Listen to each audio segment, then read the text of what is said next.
হযরত আব্দুল কাদের জিলানী রহমাতুল্লাহ আলাইহির বাবা ফল খাইলেন ক্ষুধার যন্ত্রণায়। খাওয়ার পরে কাঠটা খাইলাম, নদীর পানি দিয়ে ভেসে যায় ফল, খাইলাম কাঠটা খাইলাম। আর আমরা কলমের খোসা মেরে হাজার হাজার কোটি টাকা আত্মসাৎ করে ও কয় আমি পাক্কা ইমানদার। আপনারা ঘুমাই গেছেন কেমন?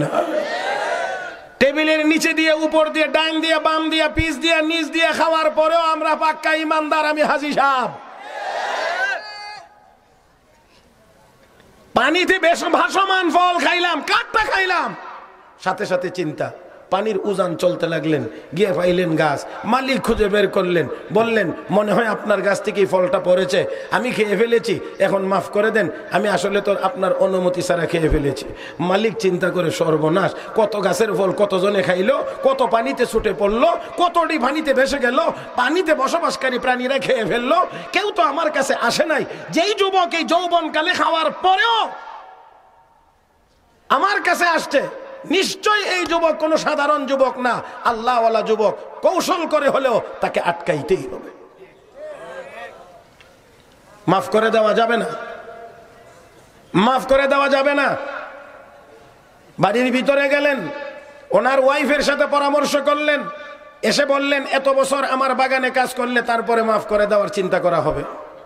তিনি বললেন মাফ নিতে হবে, কাজ করব। এত বছর পরে গিয়া বললেন মাফ করে দেন, মাফ করা যাবে না, মেয়ে একটা আছে, এটা নিয়ে যাইতে হবে, তাহলে মাফ করব। মেয়ের বিবরণ শোনো, চোখে দেখে না, কানে শুনে না, কথা বলতে পারে না, হাঁটতে জানে না। এমন বউ, এমন দুনিয়াতে কোনো পাগল আসেনি বলে আমার আপনার এনে আটকায় রাখেন, জেলেই থাকবো, তবু এই বউ বিয়ে করব। কিন্তু তারপরেও তিনি বললেন ঠিক আছে, আমি এমনটাই নিয়ে যাব, তবু আমাকে মাফ নিতে হবে।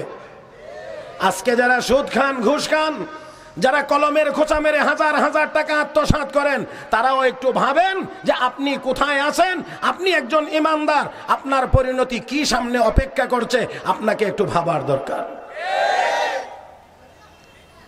মুহতারাম হাজিরিন, ঠিক আছে, বিয়ে হয়েছে, মেয়েকে রুমে সুন্দর করে সাজাইয়া রাখছে, বিয়ের পরে যাও তোমার বউ এই ঘরে আছে, গিয়ে দেখে চোখও আছে, কানেও শুনে, কথাও বলতে পারে, পাও আছে, মহাসুন্দরী। ঘর থেকে বের হয়ে এসে শ্বশুর আব্বা বললেন কি আর ঘরে কে? বললেন চোখে দেখে না, কানে শুনে না, কথা বলতে পারে না, হাঁটতে জানে না, আর ঘরে যে আছে সে তো সব ঠিক আছে, সর্বদিক থেকে সুন্দরী। তখন শ্বশুর বললেন বাবা আমি তোমাকে বলেছি উপরের বাহ্যিক কথা দিয়ে, আসলে আমার ভিতরের উদ্দেশ্য আরেকটা।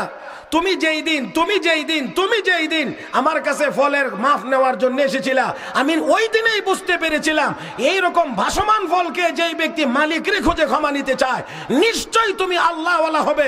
সেই দিন থেকেই তোমার শাশুড়ির সাথে পরামর্শ করেছি মেয়েটা কত বছর পরে বিয়ে দেওয়া যাবে, আমি এত বছর সময় তোমাকে শর্ত দিয়েছি। আর মেয়ের কথা বলেছি চোখে দেখে না, আমার মেয়ে সাবালক হওয়ার পরে কোনো পরপুরুষ, বেগানা পুরুষ দেখে নাই। আমার মেয়ে কোনো পরপুরুষের কথা তার কান দিয়ে শুনে নাই। আমার মেয়ে কোনো পরপুরুষের কাছে পা দিয়ে হেঁটে যায় নাই। আমার মেয়ে কোনো পরপুরুষের সাথে কোনোদিন কোনো বেগানা পুরুষের সাথে কথা বলে নাই। এই দৃষ্টিতে আমি বলেছি চোখে দেখে না, কানে শুনে না, কথা বলতে পারে না, হাঁটতে জানে না। বাবা এই মেয়েটাই আমার, আর এটাই তোমার জন্য রেখেছি, বরকতের দোয়া করে দিলাম। ওই বাবা আর ওই মায়ের ঘর থেকেই হযরত আব্দুল কাদের জিলানীর মতো আল্লাহর ওলি তৈরি হয়েছে। মুহতারাম হাজিরিন, এমনি নেক সন্তান হয় না, নেককার সন্তান হয় না। নেককার সন্তানের বাবা মা হওয়ার জন্য মা বাবাকেও নেককার হওয়া লাগে। কথা বলেন না কেন? কথা বলেন না কেন? আজকে নেককার বাবা নাই, নেককার মা নাই, এই জন্য নেককার সন্তান জন্ম নেয় না।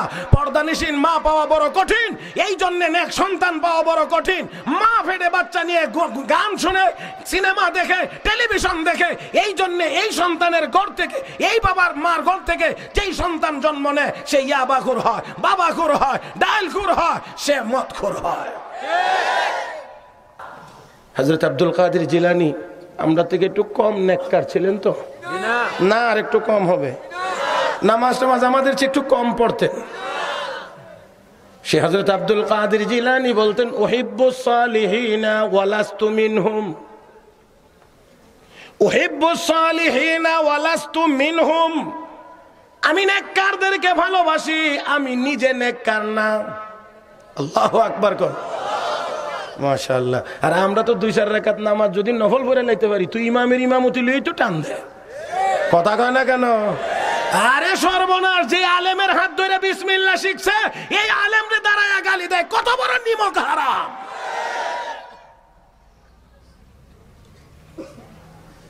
চিন্তা করার দরকার।